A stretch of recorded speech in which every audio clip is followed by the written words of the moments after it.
고난주간이 시작이 됐죠. 예수님의 십자가의 고난, 우리를 위한 예수님의 그 은혜 기억하면서 보낼 수 있는 시간이 되기를 바랍니다.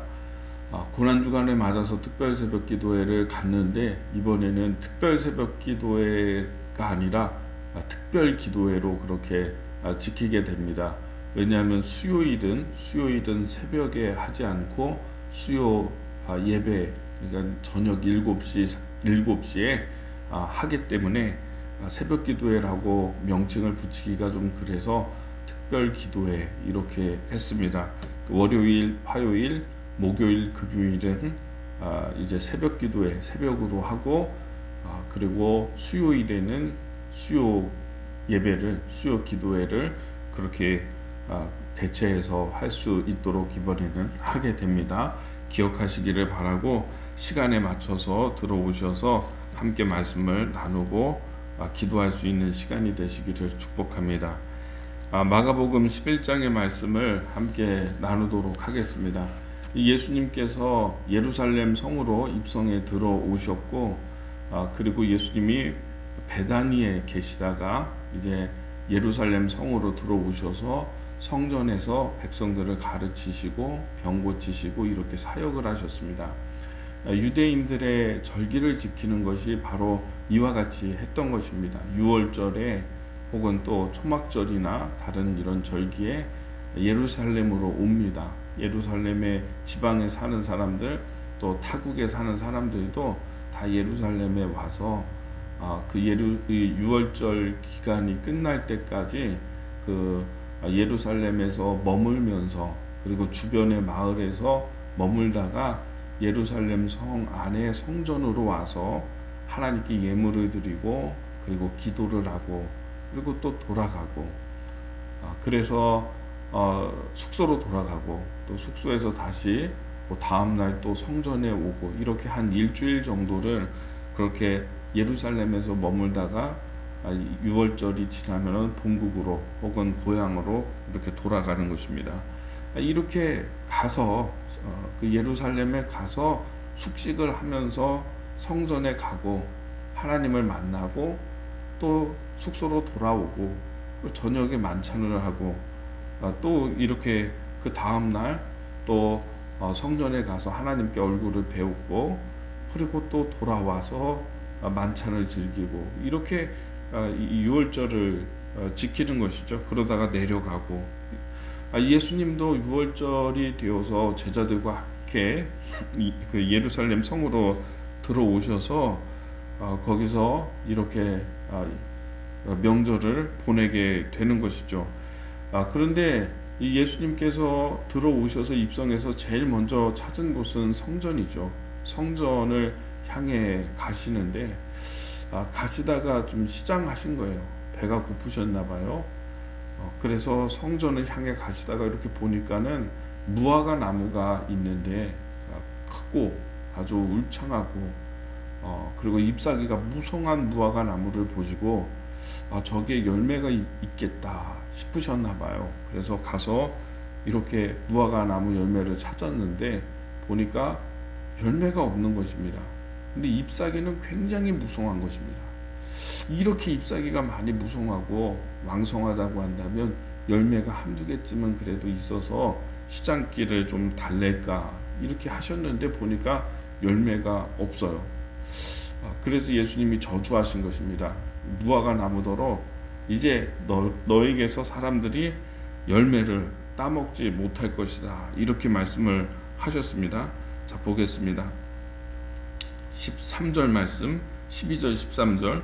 이튿날 그들이 베다니에서 나왔을 때에 예수께서 시장하신지라 멀리서 잎사귀 있는 한 무화과 나무를 보시고 혹 그 나무에 무엇이 있을까 하여 가셨더니 가서 보신즉 잎사귀 외에 아무것도 없더라. 이는 무화과의 때가 아님이라. 예수께서 나무에게 말씀하여 이르시되 이제부터 영원토록 사람이 내게서 열매를 따먹지 못하리라 하시니 제자들이 이를 듣더라. 아멘. 제자들이 이를 들었다, 이렇게 되어 있습니다. 그 예수님이 지나가는 말처럼 얘기하신 거죠. 제자들 입장에서 볼 때에는 예수님은 이 무화과 나무더러 저주하신 것인데 열매를 사람들이 내게서 따먹지 못하리라. 이거는 너더러 이 무화과 나무더러 죽으라는 얘기거든요. 죽으면은 그러면 이제 따먹지 못하잖아요. 말라서 죽었으니까. 그렇게 저주하신 것이죠. 근데 이제 옆에서 들었던 제자들이 이렇게 듣기로는 그냥 지나가듯이 그냥 배가 고프셨는데 와서 보니까 열매가 없으니까 예수님이 짜증이 나셨나? 그래서 이렇게 저주하셨나? 툭 던진 말처럼 그렇게 들었던 것입니다. 그리고 15절부터 이렇게 말씀해 보면은 성전에 가서 성전을 정화하시는 사건이 있어요. 성전에서 비둘기 파는 사람들, 그리고 매매하는 사람들, 돈 바꾸는 사람들, 이러한 사람들을 다 내어 쫓으시고 내 집은, 내 아버지의 집은 기도하는 집이라, 이렇게 말씀하시면서 성전에서 매매하고 하는 그런 사람들을 다 내쫓고 정화하는 사건이 19절의 말씀까지 있습니다. 그리고 20절 말씀으로 다시 돌아오는데, 성전에 들어가셨다가 이렇게 들어오셨고요. 그리고 그 다음날 아침이 돼서 20절에 그들이 아침에 지나갈 때에 무화과 나무가 뿌리째 마른 것을 보고, 이렇게 되어 있습니다. 예수님이 그 전날 아침에 저주하셨는데 그 다음날 아침에 지나가다 보니까는 그 무화과 나무, 지나가는 말처럼 예수님이 사람들이 너에게서 열매를 따먹지 못하리라 하고 저주하신 그 나무가 뿌리째 말랐다, 이렇게 되어 있거든요. 그러니까 이 뿌리째 말라 있는 것을 보고 이상하게 여겼다는 것입니다. 예수님이 왜 너희는 이 모습을, 이 현상을 보고 이상하게 여기느냐, 믿음이라고 하는 것은 그런 것이다 하면서 가르치시는 것이죠. 베드로가 생각이 나서 여짜오되 라삐여 보소서, 저주하신 무화과 나무가 말랐나이다. 예수께서 그들에게 대답하여 이르시되 하나님을 믿어라. 내가 진실로 너희에게 이르노니 누구든지 이 산더러 들려 바다에 던져지라 하며 그 말하는 것이 이루어질 줄 믿고 마음에 의심하지 아니하면 그대로 되리라. 그러므로 내가 너희에게 말하노니 무엇이든지 기도하고 구하는 것은 받은 줄로 믿으라. 그리하면 너희에게 그대로 되리라. 아멘. 그 다음날 아침에 가서 봤더니 이렇게 다 말라 있었다라고 하는 것입니다. 여기에서 우리가 좀 찾을 수 있는 교훈은요, 이것입니다. 기도하고요, 우리가 무언가 원하고 하나님께 구하고 두드리는 것은 반드시 응답되고, 또 우리가 하나님을 믿고 그것을 이루어 주시는 하나님을 믿고 기도할 때 응답이 된다, 분명하게 된다, 이런 믿음을 갖는 게 중요하다라고 하는 것이고, 그런데 또 한 가지가 있습니다. 전날에 저주하신 무화과 나무거든요. 전날에 주님이 하신 말씀, 믿음으로 하신 말씀이 그 다음날 확인이 된 거죠. 그 다음날 아침에 보니까 이렇게 뿌리째 말라 있는 것입니다. 주님이 저주하시는 즉시로 말라서 이것이 막 비틀어지고 어떤 현상이 나타났다, 이게 아니라 마가복음에서 기록하는 것은 무엇입니까? 그 다음날 가서 보니까 그대로 되었다. 여러분, 우리가 기도하는 것도 시간에 이런 간격이 있다라고 하는 것이에요. 응답이라고 하는 것이 즉시로 내려오는 것도 있어요. 조지 밀러 목사님 즉시로 응답받은 게 3,000개의 기도의 제목이라고 하시는데, 그렇습니다. 즉시로 응답받는 것도 있지만은, 그러나 그것이 응답으로 내려오기까지 시간이 걸리는 것이 있습니다. 무화과 나무 딱 잘라가지고 이렇게 던지면요, 그 즉시로 막 마르고 그러지 않아요. 그러나 한 달 정도 이렇게 지나가서 시간이 충분히 지난 다음에 보면은요, 말라버립니다. 나뭇가지 다. 결국은 하나님의 말씀대로 이루어지고 성취되는 것이다 라고 하는 것이죠.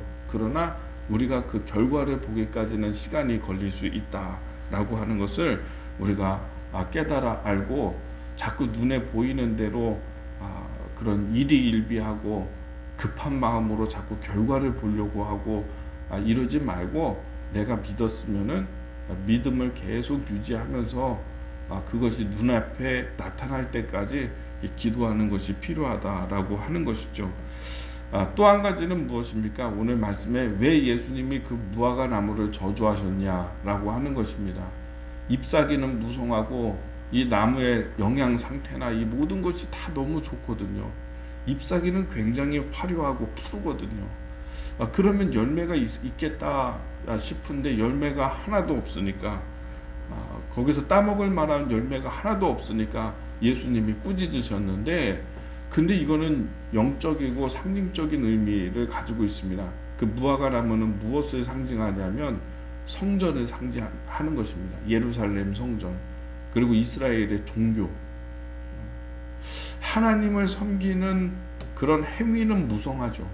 그 안에 성전에서 이루어지고 있는 모든 것들이 다 화려하죠. 다 거기에 종교적인 퍼포먼스가 있고, 거기 많은 사람이 200만 명이 찾아와가지고 성전에서 하나님을 만나는 종교적인 행위들이 있고, 제사장들의 어떤 종교적인 행위들이 있고, 행사가 있고, 이벤트가 있고, 제의가 있고, 여러 가지 화려한 것들은 겉모습은 화려하지만은 그러나 거기에서 열매를 찾을 수 없다. 회개의 열매를 찾을 수 없고, 상한 심령이 돌아오는 일들을 찾을 수가 없고, 백성들의 상황은 다 말라비틀어져 있고, 영적인 상황은 피폐하고, 예수님은 갈릴리에서 사역하면서 얼마나 백성들이 말씀에 고프고 얼마나 백성들이 영적으로 허약한지 불쌍하고 안타깝고, 그래서 병 고쳐주시고 귀신 쫓아내주시고 이렇게 열매 맺는 사역들을 하셨는데, 그리고 이 백성들이 얼마나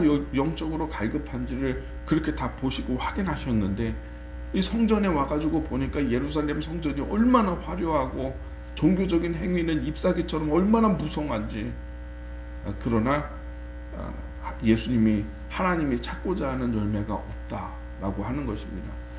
이 고난주간을 보내면서 예수님의 십자가 사건을 우리가 기억하면서 오늘 이 첫 번째 말씀, 우리 월요일날 나누는 이 말씀 우리가 기억하게 되기를 바랍니다. 종교적인 행위는 많지만은 그러나 열매가 없다라고 하는 것을 하나님이 안타까워하시고 또 한탄하신다라고 하는 것입니다. 내 삶 가운데에서 회개의 열매를 맺고, 또 나의 삶 가운데서 주님이 나와 함께 하시는 동행의 역사, 이에 따른 또한 우리의 열매, 기쁨의 열매, 헌신의 열매, 이런 것들이 맺혀질 수 있게 되기를 예수님의 이름으로 축복합니다.